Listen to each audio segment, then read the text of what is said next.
Ces images sont tirées de la visite qu'a effectuée le 25 octobre le président Abdel Fattah al-Sisi pour inspecter les contingents de l'armée égyptienne. Maintenant, on va passer à notre dernier reportage. Le Hamas a annoncé aujourd'hui s'approcher de la conclusion d'un accord de trêve dans la bande de Gaza. Les pourparlers semblent donc s'accélérer pour la libération d'otages dans les mains du Hamas en échange d'une trêve dans la bande de Gaza où Israël est accusé d'une frappe meurtrière sur un hôpital assiégé. Espérons que cette situation va se clore bientôt et toutes nos prières pour le peuple palestinien. Courage. Et donc sur ce, on vous laisse avec le reportage et on se retrouve demain à la même heure avec un nouveau collègue et une nouvelle édition de Direct. Au revoir.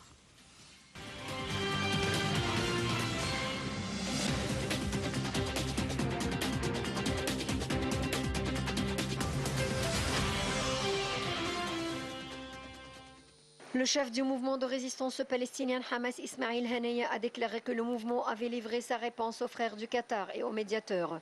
Nous approchons de la conclusion d'un accord de trêve, a dit Ismail Haniyeh, cité dans un bref message.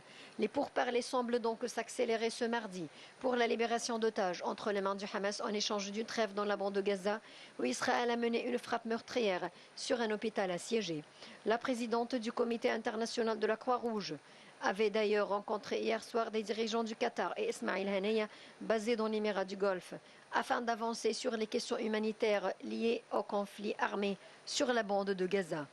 Le Qatar, l'Égypte et les États-Unis œuvrent actuellement à un accord pour tenter de libérer des otages enlevés en Israël par le Hamas, en échange notamment d'une trêve de la bande de Gaza. Si la Croix-Rouge a assuré ne pas participer à ces pourparlers, il a insisté que pour ces équipes soient autorisées à rendre visite aux otages afin de s'assurer de leur bien-être et pour leur administrer des médicaments, et afin que les otages soient en mesure de communiquer avec leurs familles.